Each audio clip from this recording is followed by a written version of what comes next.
What's up, guys? Max here. Being in the rat race absolutely sucks. Been there, done that. No, no, no. Let's go over 5 ways that you can get out of the rat race while you're still in your 20s, into your 30s and 40s, so you can live that life of freedom that you've always wanted.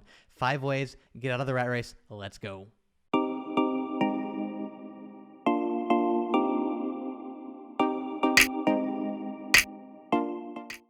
First one, real estate.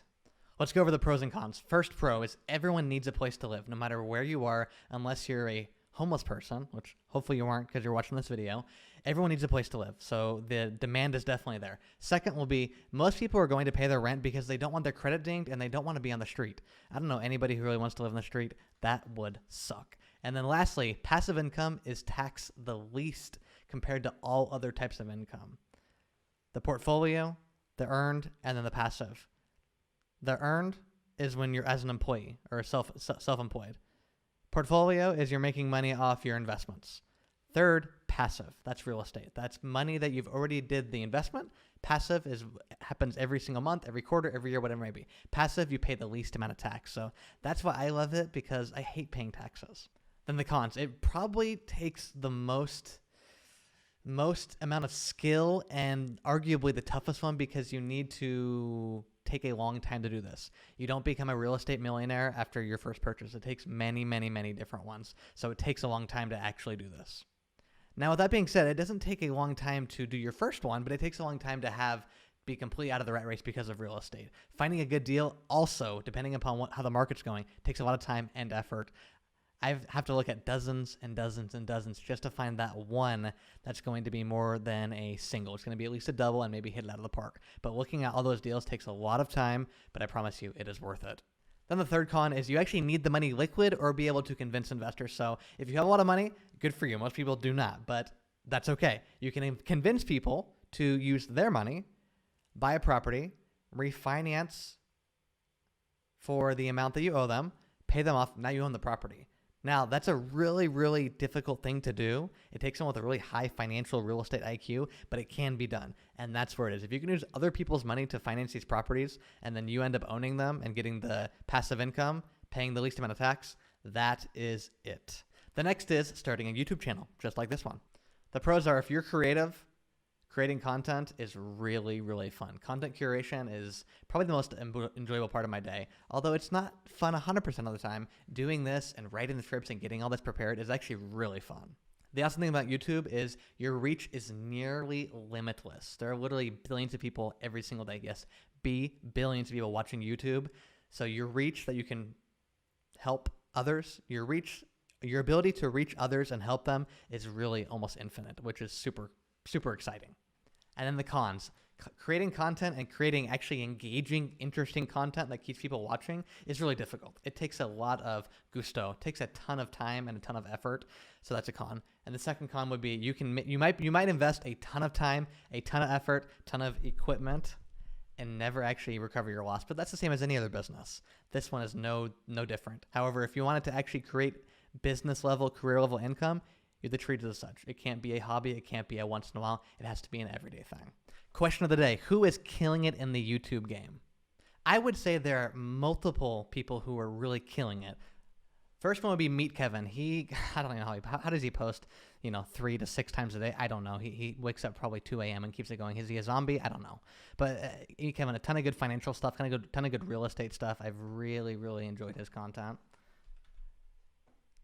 Then, of course, Graham, just basic financial stuff, not basic, good financial stuff, really, really breaks down things so they're easy to understand. And, he left California and moved out of California like me, so I can appreciate that. And then lastly, Crowder, political and just current event stuff, respectively 5 million subscribers. And I think Graham has, 3.1, and then Kevin has a little bit of almost 2. So these 3 fellows are definitely killing it. Some really, really good things to keep in mind. Thumbnails are a big deal. Obviously, all these thumbnails are really, really interesting. I always find the one when he's crashing himself like that. That's funny.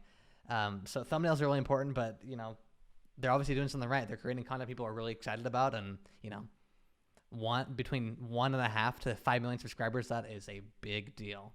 So they are definitely killing it. But who do you think? Comment now. Number 3 is a membership site. Here's a pro. You can create a community of like-minded people who don't think exactly like you, but if you have the foundation on how you guys think are alike, that is how friends really vibe very, very well, when their underlying values are the same. And who doesn't enjoy communicating with friends? What's cool about the membership site is the work you put in for 50 members compared to 5,000 members can be really similar. So the amount of the membership, the amount of members does not coincide with how much work you have to put in. Now that doesn't mean you can be lazy and it's going to work. It simply will not work. But between 50 and 5,000, there's not a huge amount of work difference. It's kind of like a snowball going downhill. Eventually it's really small and then the avalanche comes, and the avalanche is always inevitable. So once you get the snowball and the ball rolling, the avalanche is going to happen, and that's a really good thing. Super easy math. If you take $10 a month and have 500 people sign up, that's $5,000 a month. I mean, do multiples of that. That is really encouraging. Now, convincing people of that is a whole other story. And that's one of the cons, is convincing people to lay over their hard-earned cash to join a community that they don't know much about or they've just never been a part of. They may know a lot about it from maybe reviews you have on the internet, but they're not really too sure about it. So they're definitely risking, and you have to make people comfortable in accepting that risk. And then secondly, you have to keep people's attention. It's really difficult in this environment. There's so much noise. I mean, there's literally years and years of time uploaded on YouTube every single day. So keeping people's attention is really difficult. But if you can do that, those people are really loyal. Number 4, create merch and sell it online. The pros of this is you will have people who are going to be your top salespeople who are wearing your merch, having your sticker, having your mug, whatever it is, and they're free. You don't have to pay them. That's what's awesome about merchandise. You put it into the world, and now that's going to create even more traction for your brand. And then second one is your logo or your merchandise is in the world, so people actually see it, they can touch it, they can actually hold it, compared to just seeing it on a screen. So there's something about still holding something physical that we've lost a lot in this digital age, but having that physical item is really awesome. The cons are you have to deal with inventory, shipping, perhaps even employees depending upon what you're doing. And if you don't have all that, you have to hire a company to do a third party and make sure that they're doing things as they should be. So there's a little bit of a more business element, but that's life. Not everything's going to be super easy. A lot of these things have pros and cons. This is one of them. You have to deal with the personnel aspect. And then last but not least, affiliate marketing. I like this one the best personally because you don't have to run the business. You don't have to keep track of inventory. You don't have to make sure employees are happy. All you have to do is give them the link. Your subscribers click it. Your readers, your viewers click it. They buy the product, and that percentage of that sale goes to you.